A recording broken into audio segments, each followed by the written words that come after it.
munaasabadan oo la kadaha furay mashruuca Somre wajijay lama adeegay kala qobadi magaalada Baydhabo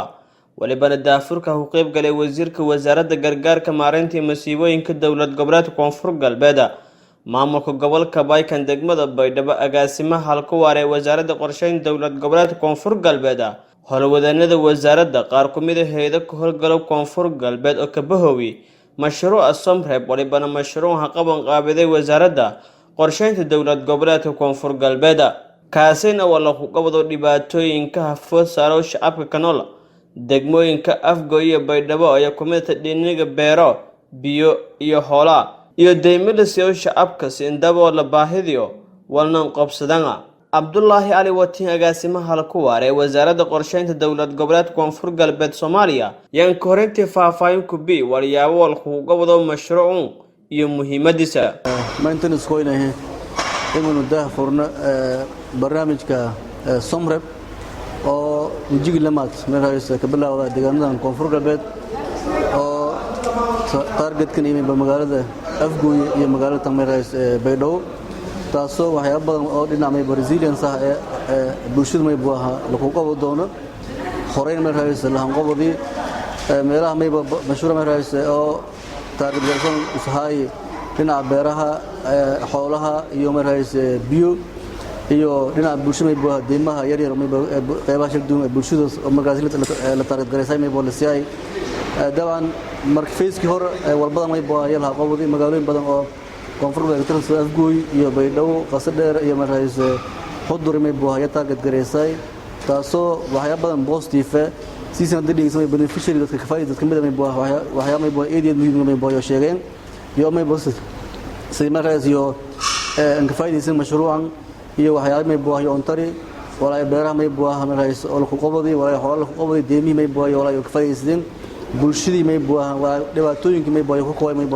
adkaysi fayn iyo onkooldan dabaan wasaaradda qorsheynta Koonfur Galbeed magaashi inoo ka wasiirka wasaaradda qorsheynta magaashi inoo ka hadlo go'aan fail may ya armay ya ka teegin wasaaradda qorsheynta oo ay kaasoo may markaas may oo barnaamijyada oo resilience iyo durban solution may bolon dadal gali lahay si ogtiin Koonfur Galbeed baraka badan may ya jara ilaa iyo may hanta magaalada oo hadroon baylo shilin may 300 iyo 400 kun oo qof may ku dhow may ya ku sugan gudoomiyaha gobolka Bay Mudane Ali Wardere Cabdiraxmaan Dooyow iyo gudoomiyaha degmada Baydhabo Mudane Xasan Maaran Axmed Bikori hadhawaay mashruucan hadhawaay mashruucan oo martigeliyay meelaha wasaaradda qorsheynta oo ka qayb galay wasiirka gargaarka iyo madaxda kala gudoomiyaha gobolka hay'adaha ka qayb galeen iyo injoowiyada hay'adaha ka farxasana wala horumar shacabkan iyo dadka kiikan dalka kiikan la hormariyo oo in dawladda ka hadala wali oo kaalme yoonan way waani si laga tala galay dadkii laga tala galay diir ya rajeeyaan may qosadaan hay'ado oo implementation ka soo biyoon in distribution ka and si oo may la raay dadka nugul walan diiran inay ka dadaalan maamulka guud ahaan may badiyaaranayna inuu may la raay la shaqeyno wali facility ay meeli ilaa ku qoyti la shaqeeyo effort gelin maamul degmay gobol wasiir agaasima kulligaano deewana maamulkeena may buaha facilitator sayna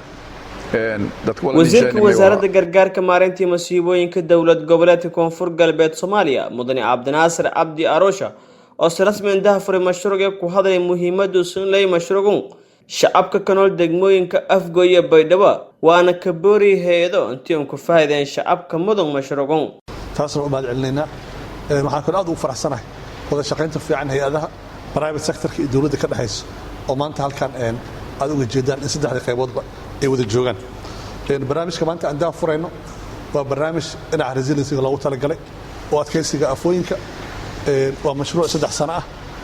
insha Allah waxaan rajaynayaa dadkan inay si fiican uga faa'iideystaan sida ayadaan u warbixiyaan qaybaha muhiimadda aadka loo target gareynaa mashruuca waxaa kamid ah in la diyaariyo barnaamij digniinta hore oo early warning loo yaqaano waxaa kamid ah inta baro iyo deymo la siiyo bulshada la siiyo deegaanada mashruuca laga fulinayo IDB-da ayagana in la support gareeyo iyo tayeynta wasaaradaha